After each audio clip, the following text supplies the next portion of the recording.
Greetings, greetings. Yes, you're here again with Chef India Camiel from Back to Live by Chef India. And today we're going to make something very, very special. We're actually going to make a very easy, simple, affordable, and delicious spicy sprouted sunflower beet nut meat burger. Now, the special thing about this recipe is that you can either make it into a burger, or you can make it into a loaf, or you can make it into nut balls, or you can make it into nut ground to go on your favorite salad or inside some all live tacos. And you can either eat it dehydrated or you can eat it fresh. So for all of my foodies out there that are like, hey, I'm on the next level, I'm not with the dehydrated foods, then you can have it fresh out of the food processor. So the first thing that we're going to start with is we're going to start with 2 cups of our sprouted sunflower seeds. Now, it is best, even if you soak your seeds and your grains, to actually sprout them, take them to the next elevated level of nutritional value. So we're going to add our sunflower seeds right here into the food processor. That's 2 cups, right? And we are also going to add a ripe yellow sweet bell pepper. We're going to do half a cup of sweet bell pepper. We're just going to chop everything into 1-inch pieces, right? So it's all uniform. And when it goes into the food processor and it processes, you don't have any big chunks of any ingredient. Then we're going to go ahead and use half a cup of tomatoes, again chopped into, that would be 8s, right? But these are small tomatoes, so just 1-inch size.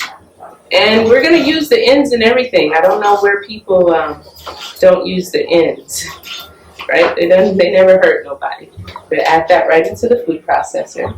Then we have our beet right here that's already been peeled. It's going to be half a cup of beets, fresh beets, and we're just going to chop it into inch pieces again here. So we just add this right to the food processor. Boom. Now we have our onion. Now you can use a red onion to keep it uniform with the color that you're looking for, because this is actually red, which stimulates the root chakra, and it also is going to have some hot pepper in it, so it helps to also release waste from the root chakra area as well. Sunflower seeds are high in manganese, they're high in selenium, they're high in other trace minerals and vitamins that help you stay healthy and keep you happy. A lot of times when we're fluctuating with our moods and we're grumpy, we don't feel balanced, we are suffering from a lack of proper mineral intake. If we are consuming sprouted sunflower seeds on a regular basis, I'm sure you won't have that issue, right? So we're going to go ahead and add this onion here. This is a small onion, so this is going to be about half a cup of onion.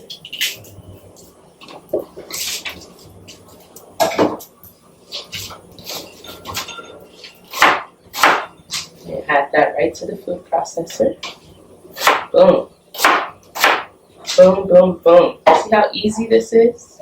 All right, the next thing that we're going to add is we have our celery stalks here.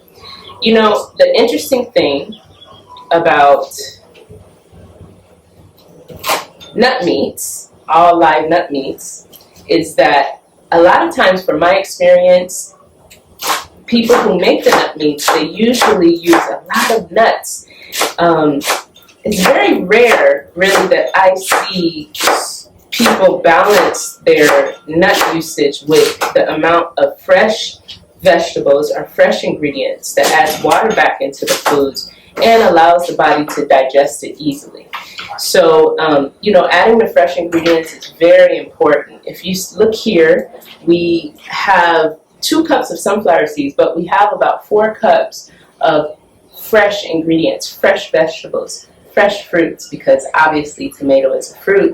And that right here, it looks like we have about half a cup of chopped celery. Okay, now for our next ingredient, very special ingredient, it's our It's not a habanero pepper. It's actually a Jamaican mountain pepper, or some people call it Scotch bonnet pepper, right? You can always tell a Scotch bonnet pepper because the tip is actually rounded instead of pointed. And they're very hot. Like this one right here, let's take a, whoo, I know it's hot. I know it's hot. My nose just felt the heat right now. And, but even though it's hot, it actually carries a lot of flavor. It packs a lot of flavor into it. It's a little smoky, and really without the Scotch bonnet pepper, the recipe is not the same. If you can't find Scotch bonnet pepper or Jamaican mountain pepper, you can go ahead and use a habanero pepper. You may need to use the seeds though to give it the same heat that we're looking for. So now that we're done putting the fresh ingredients, we're going to add some olive oil. Now for all of my raw foodies out there that say, oh, I don't use any oil and I don't use any added salt, you can actually make this recipe without using any added oil. However, for the people who are still transitioning, this added oil allows for it to have the same texture of cooked burgers that some people are used to. So we're going to add 1 tablespoon of olive oil, not too much. And we're also going to add 2 tablespoons of Italian seasoning.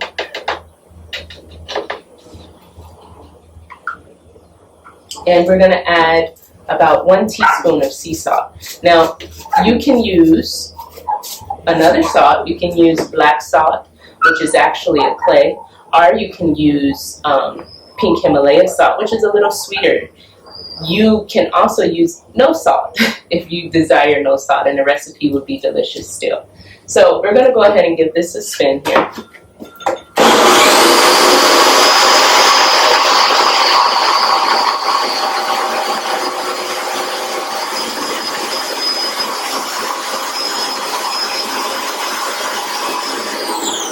Now, you want to go ahead and wipe down the sides of the container here in the middle of food processing. You want to make sure that you don't have any large pieces of sunflower seeds still in your mixture. You want to make sure everything gets ground up equally and evenly.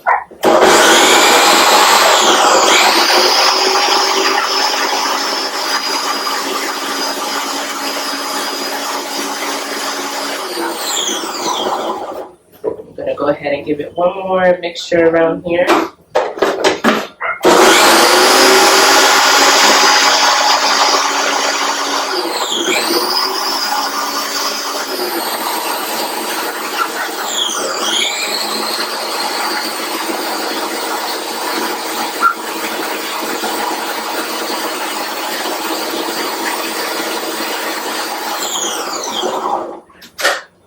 All right.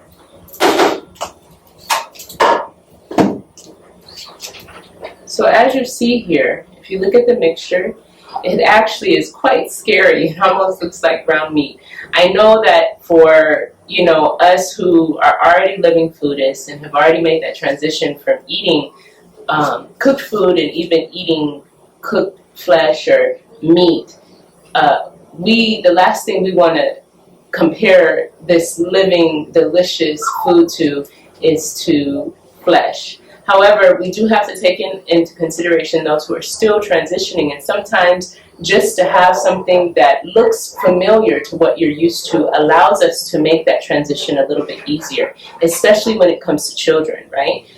Children like their food to look like what they're used to it looking like. So if you're making pizza, they want it to look like a pizza. They don't want it to look like a green pizza. They want it to look like the pizza that they're used to. They want it to smell like the pizza that they're used to, and they want it to taste like the pizza that they're used to. So this is the beet sunflower nut meat sprouted. And we're going to go ahead and we're going to put it into a bowl, and then we're going to put it on the dehydrator sheet. I'm going to come right back and let you see what a finished product looks like. All right, so we have our nut meat right here. You see it? Ooh, it looks so delicious. And we're going to just form some burgers. Now, I just like to take a big heaping scoop of nut meat, and I like to put it in my hand like that, and then I just like to form it very lightly, toss it back and forth, and just add it right to the dehydrator sheet right here. Now, some people prefer smaller burgers, thinner burgers, and you can make your burger however you want. But whenever I think of a burger and I have a memory of a burger, I just remember juiciness. So I like my burgers to be nice and fat, right? So we have our fat burgers here. I don't know if anybody remembers Fat Burger out there. Or if you were an In-N-Out fan, maybe you didn't go to Fat Burger, but I was a Fat Burger fan. Give me the Fat Burger, right? So we're just gonna put these on the food processor, on the dehydrator sheet. On the dehydrator sheet. And the great thing about this is even children can make these. You know, anybody can come in and make them. And you know, when you are dealing with attempting to have your child transition, a great thing to do is to get them involved in the process. You know, even your partner, even if it's not a child, even if it's your husband or your male friend or your some companion of some sort, you can, if you want them to buy into what you're doing, a good way to do that is to include them in the process, right? Then they don't feel like the process is so foreign and you're asking them to adapt to something that is out of their understanding. All right, so we have our burgers here on the dehydrator sheet. Get a good look at them. Yum. Now, we're going to dehydrate these at 107 degrees for about 6 to 8 hours. And when they're done, then you can take them out and you can top them. And right now, I'm going to show you how we top our burger here at Back2live so that you can get an idea and you can make it at home yourself. So I'm going to go slip these into the dehydrator and I'll be right back. All right, so now we're here to assemble the burger. But before we assemble the burger, we have one more thing to make, and that is going to be our cherry ketchup. I know it sounds a little different, but it will add a little sweetness. And after all, we want to keep everything red, right? And we've already used some tomatoes, but we're going to add our cherries, which are going to add a little tartness. We're going to add it right to the blender here. All right, I think we got it runaway cherry. And we're going to add our tomato here. We're going to add half a cup of tomato straight into the blender. And we're also going to add a 1/4 teaspoon of smoked paprika and an 1/8 teaspoon of allspice, right? That right into the blender. Now this already has salt. I'm not a person that likes to salt everything, so we're just going to leave it fresh. We're going to add this to the blender, give it a little mix.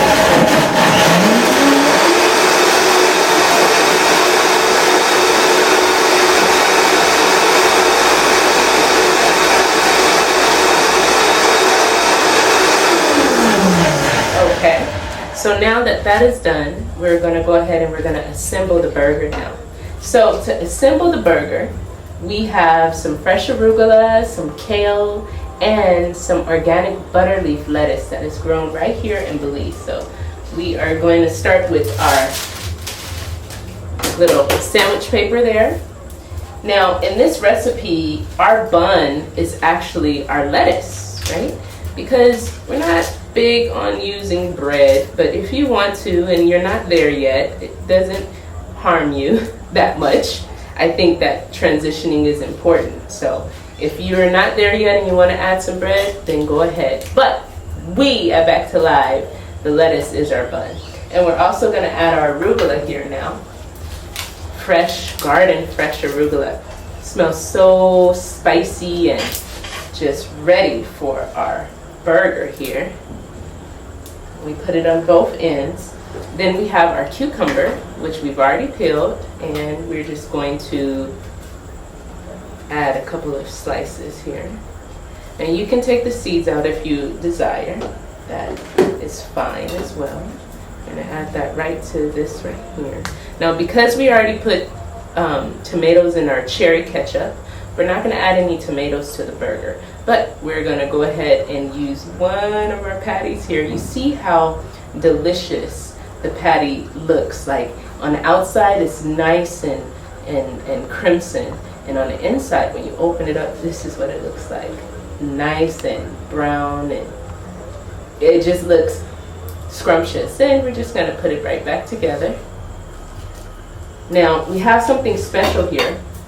We made a little cheese sauce with macadamia nuts. You'll have to tune in for another special on that, but we're gonna add that right to the top here.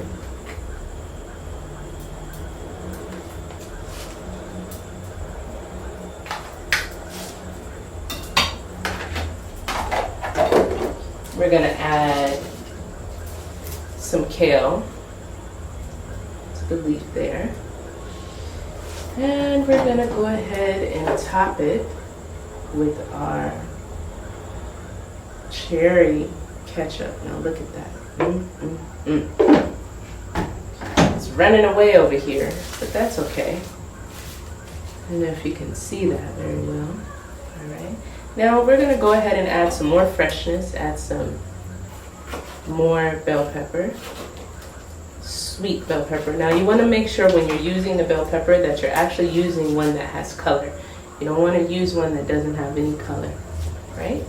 And we're not gonna use any onions either because we already added onions to it, so. All right, we're gonna put the other lettuce bun on top. Take our sandwich bread here. And we're